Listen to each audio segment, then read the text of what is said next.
안녕하세요. 오늘의 데일리 뉴스레터에 오신 것을 환영합니다. 1. 미국의 굴욕. 2. 슬로바키아의 구원자. 3. 전 세계가 탐내는 국방기술. 한번 진실을 알아봅시다. 지난 20일 K2 전차와 K9 자주포에 이어 총 30억 달러 규모의 FA-50 전투기 52기에 대한 수출 이행 계약이 체결되었습니다. 이날 계약식에는 마리우스 보아슈차크 국방장관뿐만 아니라 폴란드의 안제이 두다 대통령이 직접 참석했었는데요. 폴란드 대통령이 남긴 연설이 매우 인상적이었습니다. 이번 계약은 폴란드군의 역사에서 매우 중요한 순간입니다. 오늘이 우리 군대에서 소련제 전투기의 존재가 끝나게 되는 날이 될 것입니다. 우리는 이것이 앞으로 수십 년간 이어질 거래의 시작이라고 생각합니다. 폴란드 대통령은 이날부로 폴란드를 얽매었던 소련의 망령을 물리치고 앞으로도 한국과 긴밀한 관계를 이어가겠다고 말했습니다. 이러한 폴란드의 움직임에 자극받은 여러 동유럽 국가들에서도 소련식 무기체계에서 벗어나기 위해 군을 현대화하는 작업을 본격적으로 시작했습니다. 고중 폴란드를 필두로 한 슬로바키아, 체코, 헝가리 등 비셰그리드 동맹국들의 움직임이 심상치 않은데요. 특히 슬로바키아는 폴란드와 같은 무기를 구매하겠다며 직접 한국으로 향할 거라고 전해졌는데 그 기세가 심상치가 않아 폴란드에 이은 또 한 번의 잭팟이 터질 것으로 기대되고 있습니다. 자세한 소식 알아보도록 하겠습니다. 오는 9월 21일 경기도 고양시에 위치한 킨텍스에서 국제방산 전시회 DX 코리아 2022가 개최될 예정입니다. 역대 최대 규모의 방산 전시회로 러시아로 인한 전쟁 위기가 고조되고 있기에 어느 때보다 많은 국가들이 이번 박람회에 참석 의사를 밝혔는데요. 그중 슬로바키아에서는 국방부 장관을 포함한 30명이 넘는 회의원이 전세기까지 빌려 참석할 것으로 알려져 화제가 되고 있습니다. 슬로바키아는 이전부터 한국 무기를 도입하고자 하는 의사를 계속해서 표시해 왔었는데 이번 행사에 국방부 장관 초청을 받아 VIP 자격으로 한국을 방문하게 된 것입니다. 이번 박람회에 참석하는 국가들 중 국방부 장관이 직접 초청한 국가는 슬로바키아가 유일합니다. 현재 슬로바키아군은 2035년을 목표로 국방 발전 계획을 세우고 매년 수십억 유로씩 건국 이래 최대 규모의 방산 투자를 이어나가고 있는데요. 우크라이나 침공으로 시작된 러시아의 침략적 행보에 심각한 위기감을 느끼고 있는 것으로 보입니다. 최근 우크라이나의 반격으로 치명적인 패배를 당했지만 푸틴은 여전히 러시아가 승리할 것이라 믿어 의심치 않는 것 같습니다. 전 국민을 징병해서라도 기어코 우크라이나를 점령하겠다고 밝히며 에너지 자원 무기를 계속해서 휘두를 것이라고 천명했죠. 에너지 자원의 상당 부분을 러시아에 의존하고 있던 유럽 국가들에게는 뼈아픈 겨울이 될 것으로 보이는데 특히 원유와 가스의 90% 이상을 러시아에서 수입해 오던 슬로바키아는 심각한 상황에 직면하게 되었습니다. 우크라이나 전쟁이 발발하고 슬로바키아는 다음이 자신이 될지도 모른다는 위기감에 EU의 테러 제재에 동참하며 우크라이나에 군사 무기를 지원 보내고 있었는데요. 이러한 슬로바키아의 행보가 러시아의 눈에 매우 거슬렸었나 봅니다. 지난 7월 러시아 정부가 슬로바키아를 비호국 명단에 추가시켰는데요. 러시아 정부는 해외에서 러시아 외교 영사관에 대해 비우호적 행동을 하는 왜곡 목록을 업데이트했다. 해외 러시아 공관에 대한 호전적 행동이 계속되고 있음을 고려할 때 승인된 목록은 최종이 아니고 더 확대될 수 있다고 말했습니다. 러시아의 비우호국 명단에는 한국, 미국, 유럽연합 회원국들이 포함되어 있었는데 거기에 한때 같은 소련 소속이었던 슬로바키아까지 추가된 것이죠.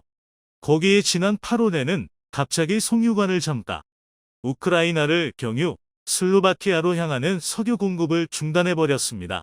러시아에서는 대금 지급 문제로 석유 수출을 일시 중단했다고 밝혔으며 4일 뒤 다시 송유관을 열었지만 이는 명백한 슬로바키아에 대한 경고인 것으로 보여지고 있습니다. 슬로바키아에서도 러시아 외교관 수십 명을 첩자 혐의로 추방하며 양국의 외교 관계는 악화 일로를 걷고 있습니다. 현재 슬로바키아는 정군의 현대화를 선언하고 막대한 국방 예산을 투입해 러시아의 군사적 위협에 맞설 준비를 하고 있습니다.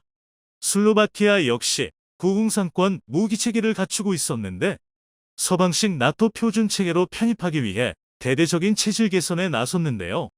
최근 미국의 록히드 마틴에서 F-16V 구매를 결정했고 공군 훈련기, 군용 트럭, 장갑차, 드론 등 군 전반적인 장비 체계를 현대화하는 대규모 프로젝트를 진행 중에 있습니다. 사실 슬로바키아는 폴란드보다 앞서 우리 무기에 관심을 표해왔었는데요. 러시아의 2세대 전차 T-71을 운용하고 있던 슬로바키아 육군은 차세대 전차를 도입하기 위한 사업을 진행 중이었는데 가장 유력한 후보로 독일의 레오파르트 2와 한국의 K2 흑표 전차가 선정되었습니다. 군 전문가들은 체코와 슬로바키아는 폴란드의 무기 체계에 영향을 크게 받기에 슬로바키아가 어떤 전차를 도입하는가는 폴란드의 선택에 달려있다고 보고 있었는데요. 아시다시피 독일에 실망한 폴란드에서는 한국의 전차를 선택했었죠.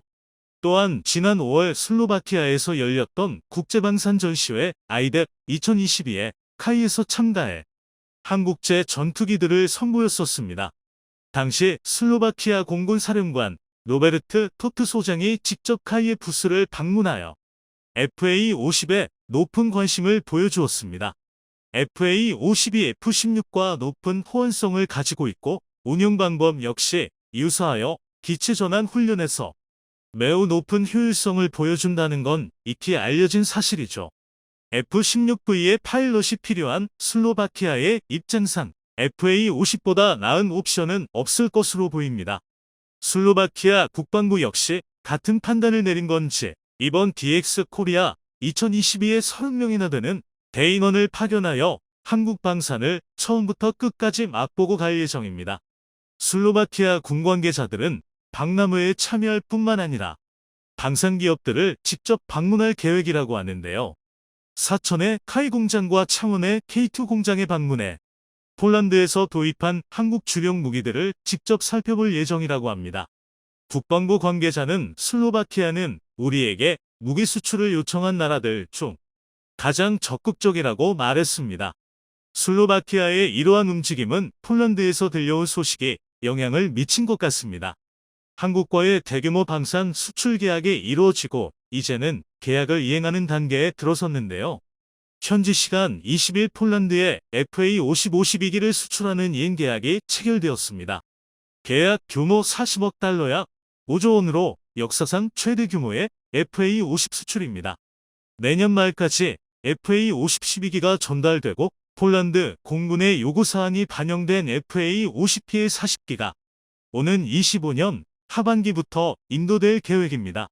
그런데 이러한 소식에 슬로바키아에서 경악을 금치 못하고 있는데요. 2018년 당시 슬로바키아 공군은 소련제 미그 29에서 벗어나기 위해 미국의 F-16 개량형인 F-16V 14대를 13억 달러에 구매하는 계약을 체결했었는데 아직까지 초도 물량도 인도받지 못하고 있는 상황입니다.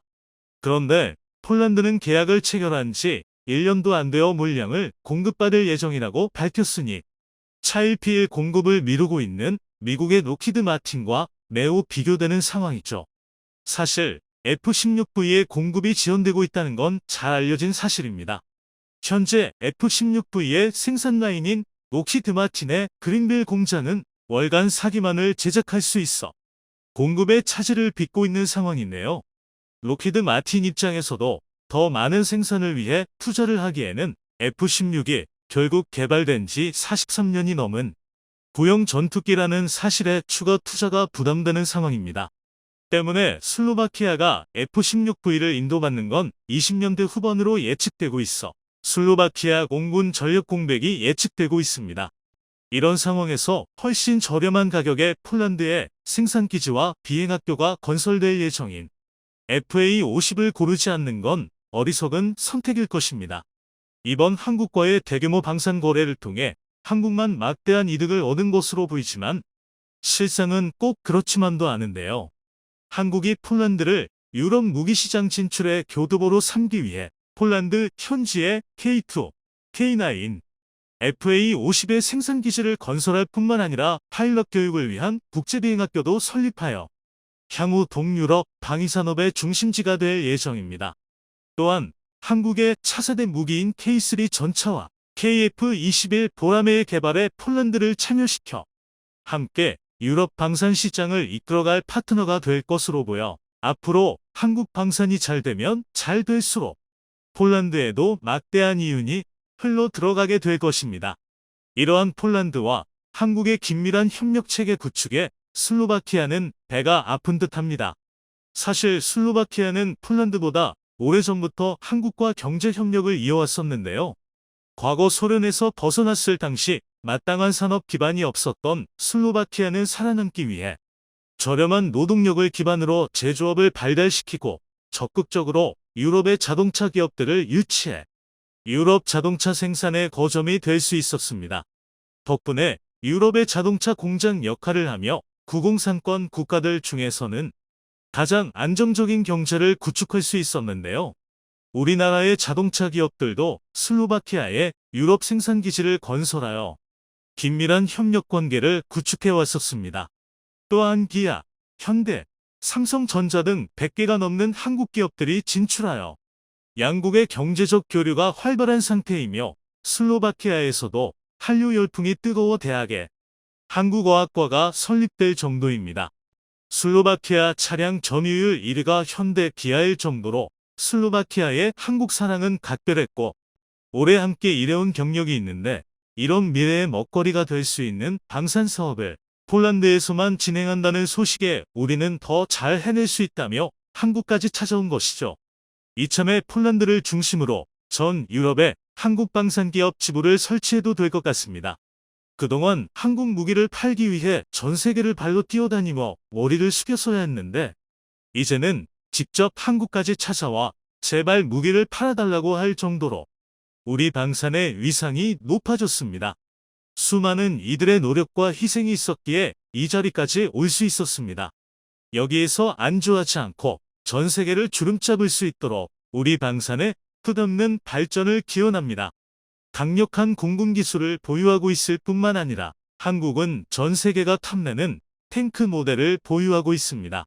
연전연승을 이어가고 있는 한국 방산 업계에 있어 또 하나의 놀라운 소식이 전해졌습니다. 바로 3조 원에 달하는 K2 전차 수출을 성공한 것인데요. 루마니아에서 한국 K2 전차를 강력하게 요구했다고 합니다. 루마니아 국방장관이 직접 K2 전차를 보고 엄지를 치켜들 정도로 만족감을 표현했다고 하는데요.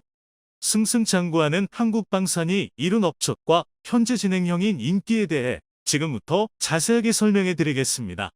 성황리에 행사를 마친 대한민국 방위산업전 DX 코리아, 그 어느 때보다도 화려한 개막식은 물론이고 국내외를 막론하고 한국 무기에 대해 관심이 높은 가운데 전 세계 군사 관계자들의 눈이 한국으로 집중했습니다.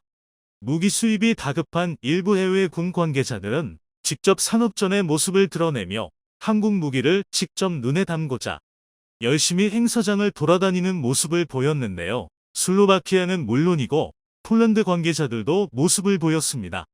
그 중에서도 루마니아 국방부 장관은 깊은 관심을 보였는데요. 그가 특히 눈길을 준 한국 무기는 바로 K2 전차였습니다.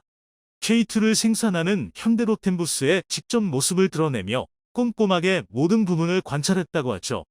바실레 든코 루마니아 국방부 장관은 K2 전차 설명을 듣고 실물을 직접 다 만져본 이후에 침묵에 잠겼다고 합니다. 그리고 이내 엄지를 치켜들며 만족했다고 하는데요. 놀랍게도 바실레 든코 장관은 며칠 후 깜짝 놀랄만한 발표를 하게 됩니다. K2 전차 도입을 위한 추진 의향서를 한국과 작성한 것인데요. 한국 고위급 회담을 연 루마니아 국방부 장관은 날이 갈수록 위태로운 국제 상황에 한국의 도움이 필요하다고 요청했습니다.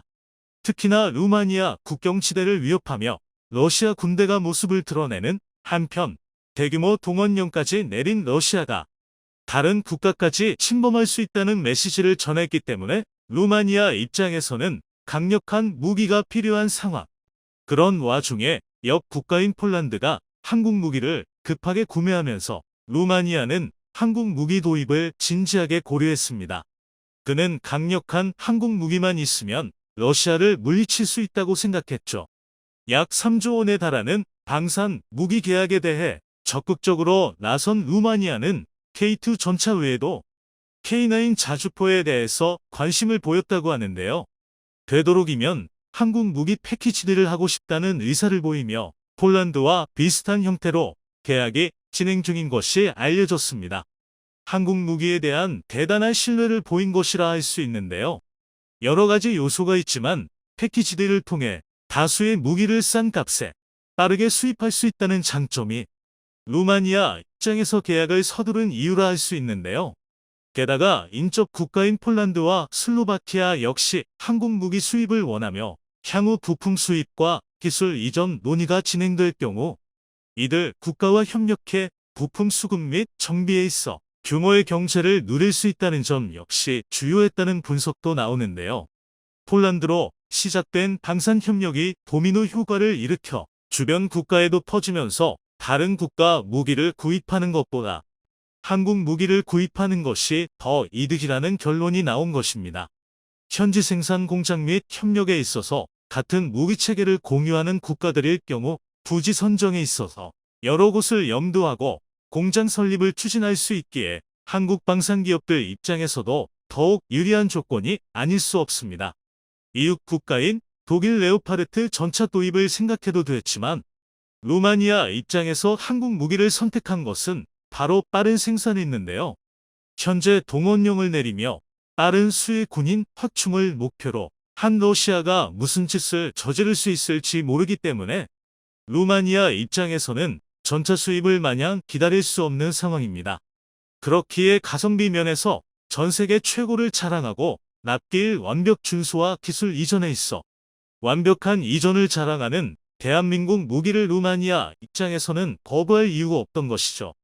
하지만 모든 조건이 완벽해 보인 KT 전차 도입에 있어 루마니아는 상당한 고민을 해야 했다고 합니다. 특히 기존 전차들이 소련제라는 점이 큰 고민이었다고 하죠. 루마니아의 현재 주력 전차는 고 소련 시절 제작된 T-55AM 전차입니다. 1세대 전차인 이 전차는 소련을 포함해 동유럽권에서는 베스트셀러 제품으로 큰 인기를 누린 제품입니다. 전면 장갑 200mm, 주포 구경 100mm, 최대 속도 48km/h를 자랑하며 무게도 36톤가량으로 동유럽 환경에서 무리 없이 작동되는 전차입니다. 게다가 990 포탑은 어느 방향에서든 큰 경사각도를 확보할 수 있어 포격 시 사거리 확보에 용이하다는 특징을 지니고 있습니다. 전면 장갑 역시 현재 기준으로도 포탄을 튕겨내거나 막아낼 수 있을 정도로 비교적 높은 방어력을 가진 제품인데요. 무엇보다 적은 엔진 출력으로도 상당한 기동성을 갖춘 제품이라는 점이 이 전차가 동구권에서 인기를 누리게 한 이유였습니다. 루마니아 역시 구소련 제품인 T-55AM을 도입했죠. 그러나 갈수록 문제점이 발견되면서 루마니아 입장에서는 T-55AM 제품을 대체할 새 전차 사업이 시급해졌습니다. T-55는 명중률 차원에서 최악의 물건이었던 것인데요. 1000m 이상만 떨어져도 명중률이 급격히 떨어지는 모습을 보이며 전차로서 결격 사유가 분명한 제품이었던 것이죠. 게다가 방어력을 높이면서 거주성을 낮추는 최악의 실수를 저지른 것인데요. 장갑을 증강하면서 전체적인 최적을 감소시킨 것입니다. 차내 여유 용적이 극단적으로 감소한 덕분에 운용하는 사수들은 T-55의 좁은 실내에서 고통을 받아야 했죠. 게다가 최적이 줄어들면서 보조 무장과 기타 무장을 갖출 수 없게 되면서 드론이 날아다니는 현대전에서 아무런 쓸모를 보일 수 없는 물건이 되었습니다. 결국 루마니아는 신사업을 통해 전차 수입을 고민했습니다. 이때 루마니아는 빠른 배치와 적응을 위해 소련제 디자인과 무기 체계를 계승한 러시아산 무기를 고려했다고 합니다. 기존 T-55AM 무기에 익숙한 루마니아 병사들을 위한 처사였죠. 하지만 정치적인 문제가 개입되었습니다. 러시아와 루마니아는 오랜 앙금을 지닌 국가로 루마니아 입장에서는 러시아 무기를 받는 것은 적의 무기를 수입하는 것이기에 탐탁치 않아 했습니다. 과거 루마니아 왕국의 영토였던 몰도바를 러시아 제국이 강제로 병합해 몰도바가 루마니아로부터 떨어져 나갔던 적이 있습니다. 이 사실에 항상 분노한 루마니아인들은 러시아를 경홀시했는데요. 무기 도입에 있어서도 이는 마찬가지였습니다. 아무리 급하다고 해도 러시아 무기는 받지 말자는 의견이 있었기에 루마니아는 결국 사업 방향을 다른 곳으로 틀게 됩니다. 가장 먼저 고려한 대안은 독일이었죠. 그러나 독일 전차는 성능은 확실한 반면 너무나도 늦게 나오고 비쌀 뿐더러 시설 및 부품 이전에 대해 악명이 높았습니다. 결국 루마니아는 독일 전차를 포기해야 했는데요. 그 순간 운명처럼 찾아온 국가가 바로 대한민국이었다고 합니다. 너무나도 루마니아 조건에 딱 들어맞는 조건을 갖춘 대한민국의 루마니아는 계약을 거절할 이유가 없었죠. 폴란드의 K2 전차 납품을 위해 일정을 서두르고 있던 현대로템은 루마니아 계약 체결까지 이어지면서 더욱 바쁜 나날을 보내며 일정 맞추는 일이 시급해졌습니다. 폴란드가 1차 물량 시기를 앞당기자고 제안하며 빠른 전차 수입을 원하는 한편 루마니아도 폴란드 이전과 더불어 루마니아도 빠른 물량을 받을 수 있게 조치해달라는 부탁을 하면서 현대로템을 향해 끊임없이 구애하는 상황. 덕분에 현대로템은 일손이 부족해 세 자릿수 부호의 특별 채용은 물론 경력직과 신규 직원 채용에 나서는 모습을 보였습니다. 올해 상반기 250명 채용에 이어 하반기에도 엄청난 채용을 계획하는 등 일손을 충당하기 위해 인력 모집에 열을 올리고 있죠. 그러나 현재 충원되는 인력만으로 감당하기 어려울 전망인데요. 이미 슬로바키아에서도 K2 전차에 대한 논의가 있는 한편 리투아니아에서도 빌리우스 세메스카 국방부 차관이 신범철 국방부 차관과 만난 자리에서 방산 수입 논의를 했다고 합니다. 한국 육군의 대규모 기동 화력 시험에 참여했던 그는 실제 훈련에서 보여준 한국군의 화력에 깊은 감명을 받았다고 하고 양국 사이의 방산 협력 강화를 위한 구체적인 논의를 했다고 합니다. 여기서도 마찬가지로 한국 K2 전차를 언급했다고 하는데요. 파키스탄과 사우디아라비아 등 중동 지역 국가들에서도 K2 전차를 탐냈다는 이야기가 나오고 있습니다. 그 중에서도 가장 구체적인 수량 논의까지 나오고 있는 곳이 이집트로 알려져 있는데요. 이미 작년 2021년 이집트 방산 전시회 기간에 K9 자주포는 물론 K2 전차에 관해 공동 생산과 기술 협의에 대해 논의하면서 한국 전차 수입에 굉장한 열의를 보여준 바 있었는데요. 엘디바 원전 사업과 관련 이집트가 성의를 보여주면서 한국 역시 이집트에게 큰 선물을 할 것이라는 분석이 지배적입니다. 특히 이집트 항구건설 및 각종 건설 사업에 한국이 잇따라 수주를 성공하는 성과를 거두는 등 이집트 한국 관계가 공고한 상황. 현재 수준으로는 턱도 없을 정도로 K2 전차 수출에 있어 한국이 부하가 걸리지 않을까 걱정될 정도인데요. 땀을 흘리며 뒤에서 고생하신 한국 엔지니어의 노고에 감사하며 전 세계가 탐을 내는 한국 전차의 위엄에 박수를 보냅니다. 시청해주셔서 감사합니다.